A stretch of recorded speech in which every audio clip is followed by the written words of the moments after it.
de meeting, mais c'est ces traits d'image qu'elle essaye de faire passer. Alors, 2 ambiances, 2 salles, 2 orateurs, Jérôme Jaffray. Et là, vous souriez. Hier, je parle du meeting de Jean-Luc Mélenchon avec vraiment de forts accents anticapitalistes d'ailleurs.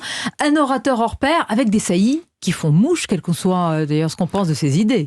Le talent d'orateur là de Jean-Luc Mélenchon est exceptionnel. Et puis, il faut bien dire que la dénonciation des milliardaires capitalistes dans la première demi-heure, c'est un morceau d'anthologie oratoire. Le calcul que ce que gagnent les milliardaires sous la pandémie, en une année, en un mois, en un jour, en une heure, en une minute, en une seconde, par rapport au nombre de salariés qui gagnent 2000 € par mois, c'est un morceau d'anthologie. Cela dit, Mélenchon est surtout bon dans la dénonciation. Quand vient le moment de présenter son programme, le risque de simplisme est assez grand quand vous avez Mélenchon qui vous explique en gros « je fais des tas de dépenses et des dépenses dans tous les sens parce qu'il le faut, les besoins sociaux sont énormes, évidemment, mais comme ces gens-là consomment et payent des impôts, alors j'en récupère le quart et je le remets dans l'économie ». Là, on a eu le sentiment quand même que le jeu de Bonneto était un peu rapide.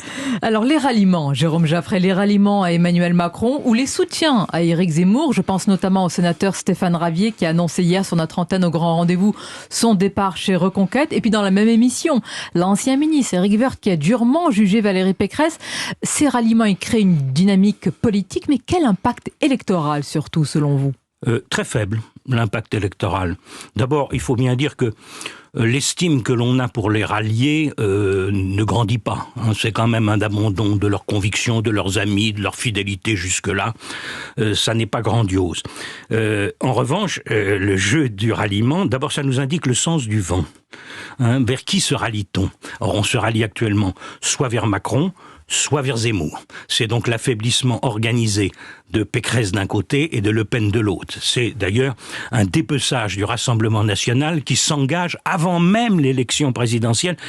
Et la fonction donc, c'est pas d'apporter des voix, c'est d'affaiblir le camp qui est victime du ralliement.